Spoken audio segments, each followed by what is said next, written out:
Red book రాజ్యాంగం గురించి నాకన్నా మీకే బాగా తెలుసు.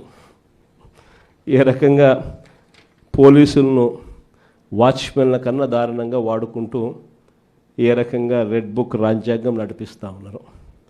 ఇంతటి దారుణమైన పాలన సాగిస్తూ ఉన్నప్పుడు ఇలాంటి దుర్మార్గం ఎక్కువ రోజు నిలబడదు. ఈరోజు ఒకటే మీ అందరికీ కూడా చెప్తా ఉన్నా, ఇంతకు ముందు హయాంలో మన హయాంలో బహుశా కార్యకర్తలకు నేను అనుకున్న మేరకు నేను చేయలేకపోయి ఉండొచ్చు. ఎందుకంటే నేను వస్తూనే కోవిడ్ వచ్చింది. జూన్లో ప్రమాణ స్వీకారం మనం చేసాం.